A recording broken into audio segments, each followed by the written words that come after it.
Hello दोस्तों। आज हम पढ़ेंगे ओम स्वामी की किताब प्राचीन मंत्र विज्ञान, ऋषियों का ज्ञान, the ancient science of mantras. हम पढ़ रहे हैं मंत्र साधना के 4 आयाम। पिछली वीडियो में हमने जाना एक सच्चा गुरु कैसे होता है। आज के वीडियो में हम दूसरा आयाम जानेंगे, सच्चा साधक कैसे होता है। दूसरा आयाम, साधक। एक मनुष्य सच्चे गुरु की खोज में था। कई वर्षों तक वह संपूर्ण भारत में भ्रमण करता रहा और जब भी उसे जानकारी मिलती कि किसी गांव में कोई सिद्ध पुरुष आने वाला है या कोई महान साधु रहते हैं, तो वह तुरंत वहां चला जाता। पर हर बार उसे निराशा ही मिलती। उसे कुछ गुरु तो बिल्कुल पागल लगे और कुछ ऐसे जो शास्त्रों से बंधे हुए थे। उसे एक दो गुरु अच्छे लगे, पर वह या तो परम भक्त थे या अत्यंत गूढ़। उसे लोभी, नकली और यहाँ तक कि निष्ठुर गुरु भी मिले, किंतु सच्चे गुरु नहीं। कुछ वर्ष बीतने के बाद उसके परिवार वाले भी उसके लिए प्रार्थना करने लगे, क्योंकि वह मनुष्य हताश हो गया था। क्या मेरे लिए कोई सच्चा गुरु नहीं है? वह अक्सर प्रश्न करता। 12 वर्ष ऐसे ही बीत गए और एक दिन उसे समाचार मिली कि एक सिद्ध पुरुष किसी गांव के बाहर ध्यान में बैठे हैं। आशा और उत्साह के साथ वह मनुष्य उनके पास गया। हाँ, उसे गुरु मिल गए थे। उसके सगे संबंधी भी बहुत खुश थे कि उसके खोज का अंत हो गया था। पर तुम्हें कैसे पता कि यही सच्चे गुरु है? उन्होंने पूछा। इनमें से कोई संदेह नहीं। मुझसे मिलते ही उन्होंने कहा कि मैं उनका सच्चा शिष्य हूँ। जब कोई गुरु अपने शिष्य को बिना उसकी कमियों को परखे श्रेष्ठ घोषित कर देते हैं, तो समझ लीजिए कि शिष्य का आध्यात्मिक विकास उसी क्षण थम जाता है। गुरु के होने का अर्थ ही यही है कि हमें अपनी कमियों का पता चल सके और हम उन्हें सुधार सके। मंत्र साधना का दूसरा महत्वपूर्ण आयाम है साधक, मतलब आप।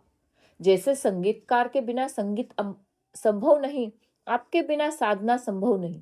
गुरु आपकी सहायता और मार्गदर्शन कर सकते हैं या निर्देश दे सकते हैं, पर घंटों साधना में आपको ही बैठना है और अंततः इसका लाभ भी आपको ही मिलेगा। आपको साधकों के विभिन्न प्रकार बताने से पहले मैं आपको बता दूं कि शास्त्रों के अनुसार एक अच्छे साधक के लक्षण क्या है। इन 4 लक्षणों के साथ साथ नम्रता, स्वच्छता, मृदुभाषी, संतुलन, एक अच्छे साधक में स्थिरता और विश्वास होना चाहिए। उसे लोभी या संशय करने वाला नहीं होना चाहिए। उसे गुरु से नम्रता से बात करनी चाहिए। उसे भगवान पर विश्वास होना चाहिए। एक अच्छे शिष्य को गुरु के सामने अधिक बोलना नहीं चाहिए और उनके सामने झूठ नहीं बोलना चाहिए। उसे गुरु के साथ किसी प्रकार का भौतिक लेन देन नहीं करना चाहिए और उसे गुरु की सेवा करने की इच्छा होनी चाहिए। मेरे अनुसार यह लक्षण तो साधक में होने चाहिए, किंतु यह भी सत्य है कि यदि किसी में यह सभी गुण हैं, तो उसे किसी गुरु की आवश्यकता नहीं होगी। पर गुरु बिना हम उस स्तर पर पहुंच भी नहीं सकते। साधना का उद्देश्य आपको अंतर में परिवर्तन करके आपके पुराने व्यक्तित्व से मुक्त करना है। आपको उन कमियों से मुक्त करना है जिनके कारण आपको गुरु की आवश्यकता का अनुभव हुआ। वास्तव में गुरु शिष्य के संबंध में दो ही प्रकार के संवाद की अनुमति है। पहला, गुरु प्रश्न करे और शिष्य उत्तर दे, और दूसरा, गुरु शिष्य के प्रश्न का उत्तर देने की इच्छा रखे। यहाँ उत्तर प्रति उत्तर या विवाद के लिए कोई स्थान नहीं होता। इससे एक स्वाभाविक प्रश्न उठता है, क्या शिष्य को गाय के समान विनीत होना चाहिए और गुरु का विरोध नहीं करना चाहिए? आप निश्चित ही गुरु को चुनौती दे सकते हैं, किंतु यह आपके मन में किसी विषय में के संबंध में शंका के समाधान के लिए होना चाहिए। आपका प्रश्न भी जिज्ञासा के लिए होना चाहिए, न कि विवाद में जीतने के लिए या अपनी बात मनवाने के लिए। यदि आपकी यही भावना है तो उस व्यक्ति को गुरु क्यों बनाए? यदि आपको लगता है कि आपको गुरु से अधिक ज्ञान है, तो आपको गुरु शिष्य के पवित्र बंधन में बंधने की क्या आवश्यकता है? यदि आप समझते हैं कि आप अपने अपने गुरु से अधिक ज्ञान प्राप्त कर लिया है, तो उन्हें धन्यवाद देकर आगे बढ़ जाइए। यदि आज आप समझते हैं कि आपने गलत व्यक्ति का चयन कर लिया है, तो तब भी आप उन्हें छोड़कर आगे बढ़ सकते हैं। मेरा आपको व्यक्तिगत परामर्श यही होगा कि अपने गुरु के लिए अपशब्द कहकर मन और वाणी को दूषित ना करें। यदि आपका विश्वास हिल गया, तो चुपचाप दूर हो जाइए। गुरु और शिष्य दोनों एक दूसरे के बारे में बुरा भला नहीं बोलना चाहिए। किसी भी आध्यात्मिक संबंध में वैमनस्य या अपशब्दों के लिए कोई स्थान नहीं है। यदि आपके गुरु के कार्य आपके अपने नैतिक और आध्यात्मिक सिद्धांतों से मेल नहीं खाते, तो ऐसे गुरु के साथ आगे बढ़ने का कोई अर्थ नहीं। मोटे तौर पर 3 प्रकार के साधक या शिष्य होते हैं। अधीर साधक, ऐसा साधक अति उत्सुक और व्याकुल होता है और उसका विश्वास है कि उसके गुरु या वर्तमान विचारधारा के पास उनके प्रश्नों का उत्तर नहीं है। उसे अपनी हर समस्या का समाधान चाहिए जिससे उसे शांति मिल सके। किंतु सत्य यह है कि अधीर अपनी साधना को भूलकर एक विचारधारा से दूसरे में कूद रहा है। उसने शांति से बैठकर अपनी समस्या को समझा ही नहीं और न ही सही प्रश्न पूछे हैं। वह मूलतः अधीर होता है और एक गुरु से दूसरे के बीच कूदता रहता है। आज यहाँ तो कल यहाँ, आज यहाँ तो परसों वहां। एक गुरु से दूसरे गुरु, इसके अंतर्मुखी होने के सारे प्रयास और भक्ति व्यर्थ हो जाते हैं, क्योंकि उसमें अक्सर संकल्प और नैतिकता की कमी होती है।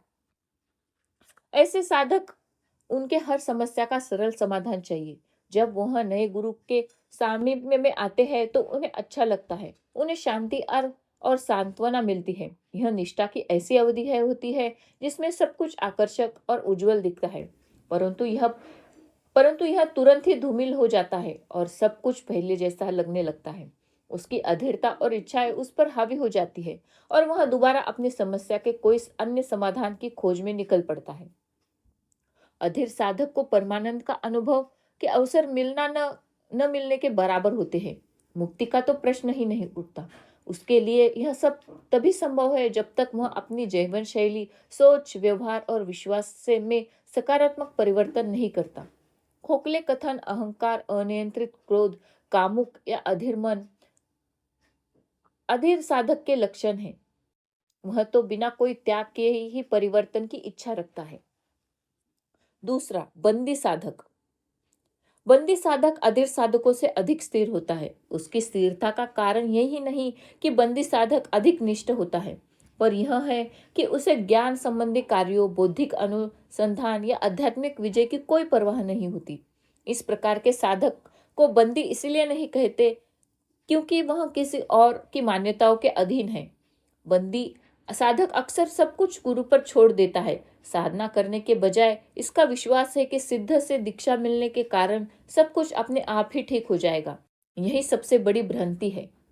साधना पथ के बाहर भी भक्ति मार्ग, जिसमें संपूर्ण समर्पण की आवश्यकता होती है। भक्ति मार्ग पर भी किसी को अपने व्यक्तिगत प्रयास नहीं छोड़ने चाहिए। जो मार्ग आपको अपने जीवन और कर्मों का उत्तरदायित्व लेने से निरुत्साहित करे, किसी कारागृह से कम नहीं। कारागृहों में आपके भोजन और सुरक्षा के लिए आप जेलर या संतरी पर निर्भर होते हैं। उस प्रकार के साधकों को सत्य प्राप्त होना असंभव ही नहीं होता, क्योंकि उससे प्रयास करना छोड़ दिया है। तीसरा, शोधकर्ता साधक। ऐसे साधक विरले ही मिलते हैं, क्योंकि इस प्रकार की आस्था के लिए प्रयास और समर्पण का सही संतुलन, दृढ़ निश्चय और भक्ति आवश्यक है। शोधकर्ता साधक सही गुरु का चयन करके उनके साथ जुड़ जाता है। उसे ज्ञात होता है कि गुरु के आशीर्वाद, मार्गदर्शन और कृपा पाने के साथ साथ अपने पद पर अग्रसर रहना उसका उत्तरदायित्व है। वह खोखले विवादों और बहस से दूर रहता है। स्वयं के प्रयास और गुरु के अनुग्रह के कारणवश उसकी मान्यताएं विवेक में परिवर्तित हो रह जाती है।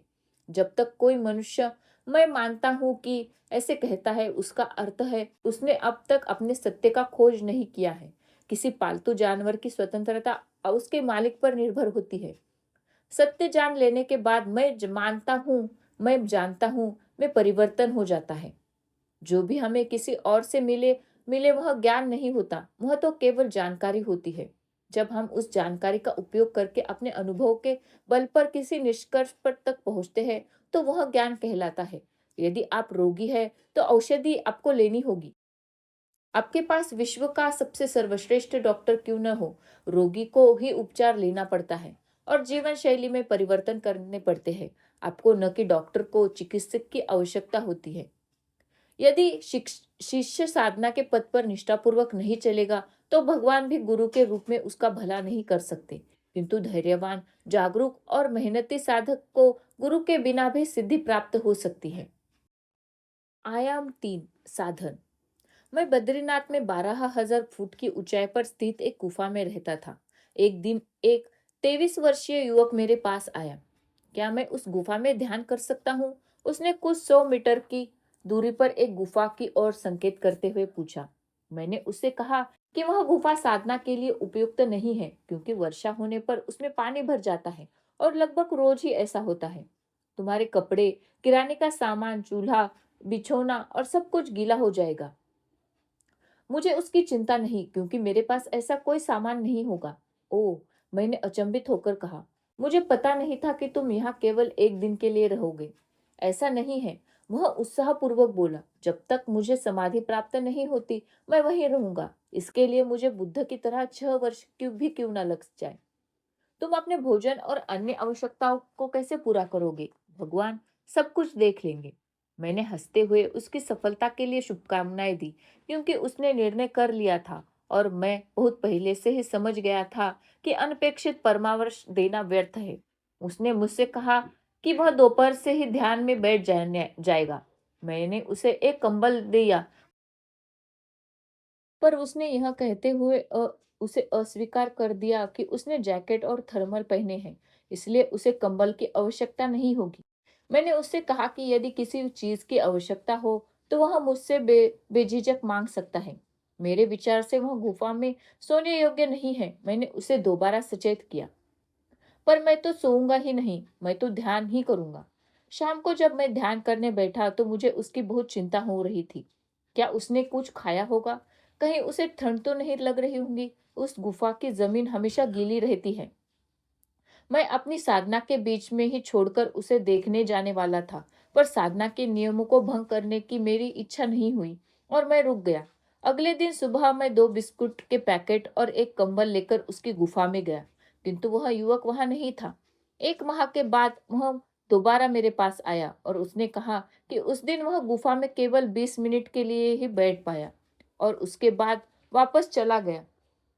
उस गुफा का फर्श गीला ही नहीं, उसमें पानी भरा हुआ था। कुछ ही मिनटों में मेरी पीठ गीली हो गई थी। अब क्या करने का विचार है? मैं कोई और गुफा ढूंढ लूंगा जो साधक के लिए सही हो।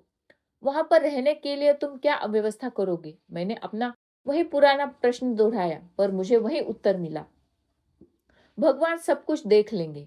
उसके उत्तर को सुनकर मुझे एक सुंदर कहानी याद आ गई। एक समय एक व्यक्ति रोजगार की खोज में निकला और किसी गांव की ओर चलते हुए उसने एक जंगल से गुजरना पड़ा।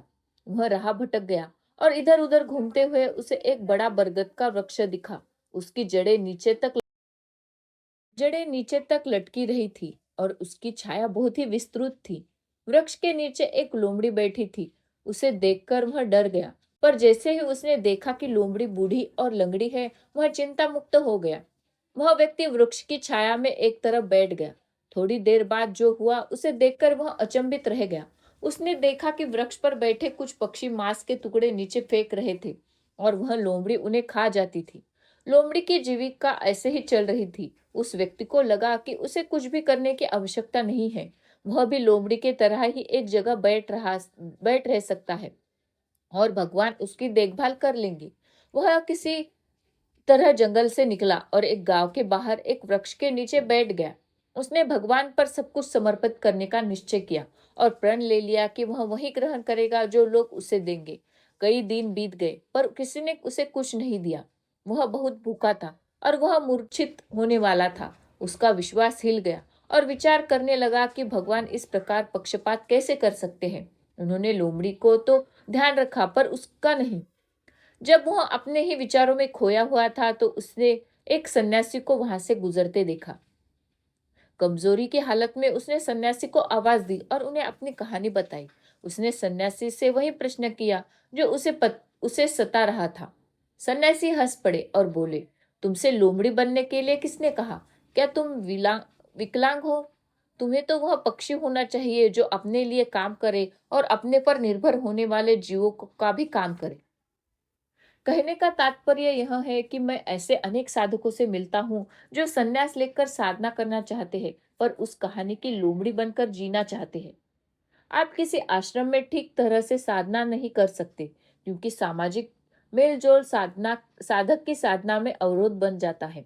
और यदि आप एकांत में रहने के लिए जाना चाहते हैं, तो आपको उसके लिए कुछ मौलिक तैयारियां करनी पड़ती है, जिसके लिए आपको धन की आवश्यकता होगी। इस बात से नए साधक बहुत भयभीत हो जाते हैं कि भगवान उसकी देखभाल नहीं करेंगे और वह ऐसे ही साधना के लिए नहीं निकल सकते। आपको जीवन के यथार्थ का सामना तो करना ही होगा। यदि आप अन्य लोगों से बातचीत करने के लिए तैयार हैं, तो भारत जैसे विशाल देश में ऐसे असंख्य लोग हैं जो आपकी सहायता करेंगे और आपके प्रयास के लिए अवश्य धनराशि देंगे। किंतु इसके लिए आपको भी मूल्य तो चुकाना ही होगा। आप शुद्ध एकांत का अनुभव नहीं कर पाएंगी, क्योंकि आपको अपनी आवश्यकताओं की पूर्ति करने के लिए लोगों से संपर्क बनाए रखना होगा। इससे अच्छा है कि आप अपने जीवन को सरल बना लें, अपनी आवश्यकताएं कम करें, भौतिक आकांक्षाओं को त्याग दें और कम से कम साधनों के साथ जीवन व्यापन करें। जब मैं अपने प्रथम और सबसे महत्वपूर्ण साधना के लिए गया, तो मुझे लकड़ी का पट, तिरपाट, कुछ बर्तन और 2-3 कंबल की आवश्यकता थी।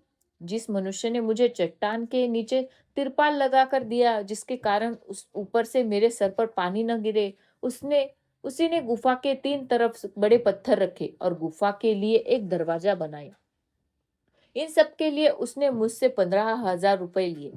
यह सब आपको निरर्थक या अंतर विरोधी भी लग सकता है, पर साधना के पथ पर चलते हुए आपको समझ में आ जाएगा कि इस अवधि में आपको साधनों की आवश्यकता तो पड़ती ही है। श्री रामकृष्ण परमहंस को भी दक्षिणेश्वर काली मंदिर से वेतन मिलता था, जहां वह पुजारी के रूप में कार्यरत थे। रमन महर्षि के भी एक संरक्षक थे, जो उनके दैनिक भोजन का प्रबंध करते थे। जब महर्षि 6 महीने शिव मंदिर में साधना करते थे, आपको भी ऐसे संरक्षण मिल सकते हैं। पर मेरे कहने का तात्पर्य यह है कि ऐसा नहीं कि पवित्र और आध्यात्मिक लक्ष्य के पथ पर आपको व्यवहारिक चुनौतियों का सामना नहीं करना पड़ेगा। योग मंत्र के पद पर यदि आप ऐसी साधना जैसे पूजा या यज्ञ कर रहे हैं, तो इसके लिए आपको सामग्रियों की आवश्यकता होगी और आपको उन्हें पाने के लिए पैसे खर्च करने होंगे। मेरे व्यक्तिगत मत है कि यदि आप अपनी मूलभूत आवश्यकताओं की व्यवस्था कर ले, तो साधना पर अच्छी तरह से ध्यान दे पाएंगे। मैंने तो यही किया और मैंने उन सब वस्तुओं, धन को त्याग दिया जिसका मेरी यात्रा में कोई उपयोग नहीं था। किंतु मैंने जो कंपनी पहले खोली थी, उससे मुझे 15,000 रुपए का मासिक वेतन मिलता था, जिससे मेरी यात्रा, ठहरने और एकांतवास की व्यवस्था हो जाती थी और मैं अपना पूरा समय साधना को दे पाता। कुछ वर्षों बाद जब मेरे पुस्तक प्रकाशित हुए और उससे नियमित आय आने लगी, तो मैंने अपने सारे खर्चे उठाने में सक्षम हो गया। उसके बाद मैंने अपनी कंपनी से वेतन लेना छोड़ दिया, क्योंकि उस राशि का किसी अन्य कार्य के लिए दुरुपयोग किया जा सकता था।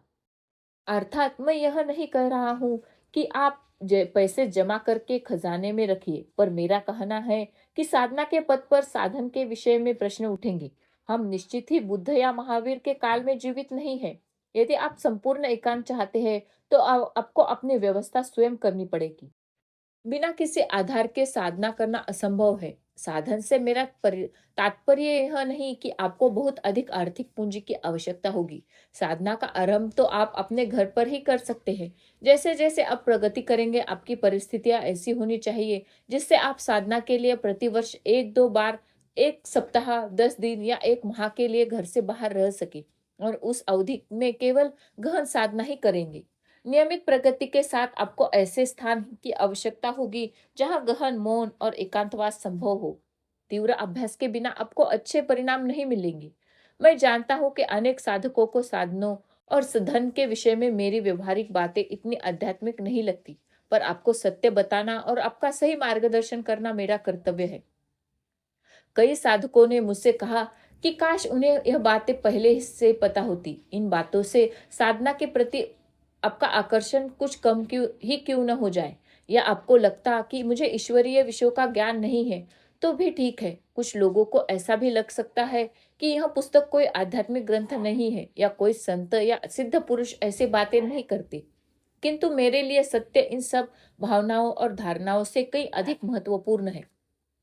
इसके अतिरिक्त मैं कोई नई बात नहीं कह रहा हूँ। श्री कृष्ण ने भी कहा है, किसी भी कर्म को प्रभावपूर्ण होने के लिए 5 कारक है। वह है लक्ष्य के लिए हमारा दृष्टिकोण, हमारा पूर्वाग्रह, हमारी क्षमता, साधन, चेष्टा और भाग्य। यदि आप साधना के पथ पर अग्रसर होने को लेकर गंभीर हैं, तो मेरी आशा है कि आप उस युवा संत की तरह नहीं होंगे जो गांव के बाहर इस प्रतीक्षा में बैठा है कि कोई आकर उसे भोजन दे। उसके स्थान पर आप स्वामी विवेकानंद जैसे बने, जिन्होंने सामाजिक समस्याओं के समाधान के लिए अथक परिश्रम किया और अध्यात्म पर उत्तम प्रवचन दिए। चौथा आयाम, साध्य। मेरे गुरु जो एक नागा संत और सिद्ध तांत्रिक थे, उन्होंने मुझे एक कहानी सुनाई थी। हनुमान जी का एक भक्त था जो रोज निष्ठापूर्वक भगवान की पूजा करता था, फिर भी उसका जीवन कठिनाइयों से भरा था।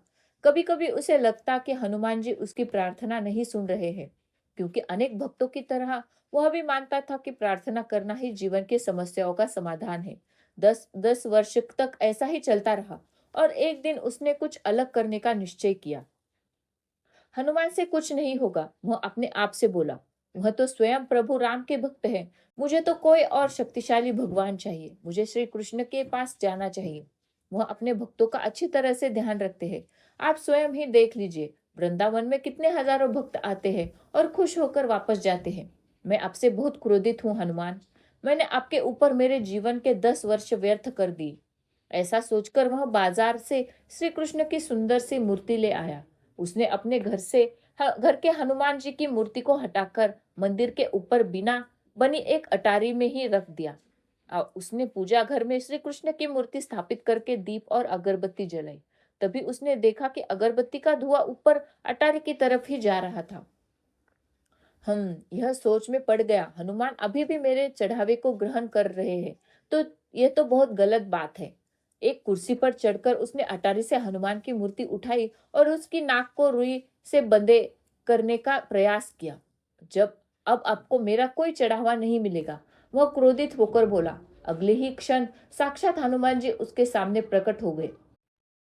प्रतापी हाथ में गदा लिए, श्री राम की भक्ति से दमकते शरीर के साथ। भक्त डर से कांपने लगा। उसे लगा कि हनुमान जी उसे एक क्षण में ही राख कर देंगे। जय श्री राम, हनुमान जी गरजे। मैं तुमसे अति प्रसन्न हूँ वत्स, डरो मत। प्रसन्न? भक्त ने साहस जुटाते हुए पूछा। इतने वर्षों से आपने मुझे प्रसन्न होने का कोई संकेत नहीं दिया, और आज जब मैं आपकी मूर्ति की नाक में रुई डालकर अगरबत्ती की सुगंध लेने से रोकने का प्रयास किया, तो आप स्वयं प्रकट हो गए। मैं कुछ नहीं समझा। आज तक इतने वर्षों से तुम मुझे केवल एक मूर्ति समझते थे, बस एक पत्थर की मूर्ति। किंतु आज पहली बार तुम्हें लगा कि मैं सचमुच जीवित हूँ। मेरा अस्तित्व है। तुमने केवल यह कल्पना नहीं की कि मैं तुम्हारे चढ़ावे को ग्रहण कर रहा हूँ, पर तुमने उस पर विश्वास किया। यही तुम्हारी भक्ति का प्रमाण है, इसलिए मुझे आना ही पड़ा। साधना का अंतिम लक्ष्य साध्य की प्राप्ति है। साध्य को पाने के साथ ही आप उसके गुणों को भी पा लेते हैं। इससे आपकी चेतना का अद्भुत विस्तार होगा और आप में विलक्षण परिवर्तन हो पा जाता है। आप क्रोध के अंतर फंसी सूढ़ी से सुंदर तितली बन जाते हैं। साध्य को पाना आपके प्रयास, परिश्रम और श्रद्धा की पवित्रता पर निर्भर है। मंत्र योग के पद पर कुछ दार्शनिक और धर्मनिरपेक्ष लोग आपको विश्वास दिलाने का प्रयत्न करेंगे कि मात्र कुछ शब्द और ध्वनियों के उच्चार से आप ब्रह्मांड से जुड़ सकते हैं, पर यह सत्य नहीं है। कम से कम ऐसा तो अनेक व्याख्यात्माओं के ग्रंथों में कहीं नहीं लिखा है और नहीं यह मेरा व्यक्तिगत अनुभव रहा है। मंत्र योग में आपको अपने मंत्र के देवता पर विश्वास करना होगा, जिससे आप उस देवता का आह्वान कर अपने मार्गदर्शन, पोषण, सुरक्षा और सहायता के लिए कर सकते हैं। संसार के अस्थायी और शर्ती संबंधों के विपरीत आपके देवता आपके साथ हर परिस्थिति में साथ होते हैं। इसका अर्थ यह नहीं कि आपकी समस्याएं दूर हो जाएंगी। मैं कहना चाहता हूँ कि आप में होने वाले परिवर्तन आपको बहुत बल देंगे, जिससे आप चुनौतियों का सामना कर पाएंगे। अर्थात आपको दृष्टिकोण को बदलकर आपको अलग रीति से कार्य करने का मार्गदर्शन प्राप्त होगा, क्योंकि दृष्टिकोण या परिप्रेक्ष्य में बदलाव के साथ सब कुछ बदल जाता है। इसका अर्थ यह है कि प्रकृति या देवता आपके लिए वर्षा तो नहीं रोक सकते, क्योंकि असंख्य लोग वर्षा के लिए प्रार्थना कर रहे होंगे, किंतु वह आपको वर्षा से बचाव के लिए छाता अवश्य प्रदान कर सकते हैं। देवता के साथ संबंध एक दिन में नहीं बनता और उसे विकसित होने में समय लगता है। जो व्यक्ति अपने देवता में शरण लेता है, उसे शरणागति कहते हैं। लक्ष्मी तंत्र में एक शरणागति या सच्चे भक्त के 6 विशेष गुण बताए गए हैं। भगवान विष्णु श्री से कहते हैं कि शरणागति बनने के 6 अंश या घटक है। 1. केवल उन कार्यों को करने का दृढ़ निश्चय करना जिससे मैं प्रसन्न हो जाऊं। शास्त्रों के नियमानुसार मुझे अप्रसन्न करने वाले किसी भी कार्य से दूर रहना। इस बात पर अटूट विश्वास कि मैं ही आपका एकमात्र रक्षक और उद्धारक हूं। आत्मसमर्पण, विनम्रता, परोपकारिता। मंत्र योग के मार्ग पर आपको एक उच्च शक्ति के अस्तित्व पर विश्वास होना अनिवार्य है जिससे आप ऊर्जा प्राप्त कर सके। आप एक पवित्र, नैतिक, शारीरिक और भावनात्मक जीवन जीते हैं। इसमें आप किसी को कोई हानि या दुख नहीं पहुंचा सकते। ऐसा करने से देवता अप्रसन्न हो जाते हैं। आपको भगवान पर अटूट विश्वास है क्योंकि आप मानते हैं कि आप किसी से ऐसे ऊर्जा से जो आपके तीव्र आवृत्ति पर सक्रिय है। कोई अपेक्षा करते हैं कि आप इस विश्वास के साथ आत्मसमर्पण करते हैं कि आप जीवन में सब कुछ नियंत्रित कर सकते हैं, और यदि ऐसा संभव भी है तो आप जानते हैं कि नियंत्रित करना भी बहुत थकाऊ होता है। कभी कभी आपको जीवन को प्रभावित होने देना चाहिए। 5वां अंश है विनम्रता। उसी प्रकार जैसे फलों से लदा वृक्ष अपने आप झुक जाता है, आप में जितना अधिक ज्ञान होगा आप स्वाभाविक रूप से उतने ही नम्र होंगे। और यह कहने की आवश्यकता नहीं कि आपकी साधना जितनी पवित्र होगी आप उतने ही ज्ञान के धनी होंगे। अर्थात आप स्वयं को जितना अधिक रिक्त करोगे उतना ही प्रभु आपको भरेंगे। छठा और अंतिम अंश है परोपकारिता या अनुकूल अनुकूल आचरण। आपका आचरण ऐसा होना चाहिए जो आपके लिए उपयुक्त हो। मंत्र योग के मार्ग पर कुछ लोग तांत्रिक शक्तियां चाहते हैं तो कुछ समाधि। कुछ लोग केवल श्रेष्ठतम जीवन पाना चाहते हैं। यही साधना से कुछ भी संभव है। योगी के लिए योगिक समाधि की अवस्था पाना ही लक्ष्य हो सकता है। मंत्रिन के लिए मंत्र की निहित शक्ति को जागरूक करना, संसारी के लिए भौतिक धन की प्राप्ति और अस्वस्थ के लिए स्वास्थ्य पाना। आपका लक्ष्य जो भी हो, एक समय में एक ही ध्येय का होना महत्वपूर्ण है और साधना को उसी के अनुसार करना आवश्यक है। आप अपनी कार्य प्रणाली तभी निर्धारित कर सकते हैं जब आपको अपना गंतव्य ज्ञात हो। साधना का उद्देश्य साध्य को पाना है। नियम, अनुशासन, ढांचा और सिद्धांत लक्ष्य पाने के लिए निमित्त मात्र है। साध्य की प्राप्ति के बाद आप स्वयं के नियमों का पालन कर सकते हैं, क्योंकि जब आप मुक्त हो जाते हैं तो आप हर हर प्रकार के स्वातंत्र को भी हो जाते हैं। आरंभ में नियमों का पालन करना अवश्य होता है। वैसे ही जैसे आप हाईवे या राजमार्ग पर गाड़ी चला रहे होते हैं तो अपनी और अन्य सभी की सुरक्षा के लिए यातायात के नियमों को मानकर चलते हैं। घर आने के बाद आप अपनी लेन पर नहीं चलते और न ही मुड़ते समय कार की बत्ती जलाते हैं। आध्यात्म के मार्ग पर नियम आपके सहयोग के लिए होते हैं। जैसे सड़क पर खींची लकीरें आपका मार्गदर्शन करती है, यदि आप अनुशासन को मात्र औपचारिक विधि बनाकर अपने अंतिम लक्ष्य को भूल जाएंगे तो आपकी साधना अंततः रहित वृक्ष प्रयोग बनकर रह जाएंगी। आरंभ में मंत्र योग का लाभ उठाने के लिए आपको उसे हृदय से स्वीकार करके संपूर्णतः से पालन करना होगा। हम एक अंश को समझने और उसका लाभ पाने के लिए समष्टि की उपेक्षा नहीं कर सकते। यहाँ पर हमारा यह अध्याय समाप्त होता है। मिलते हैं हम अपने अगले अध्याय में। नमस्कार।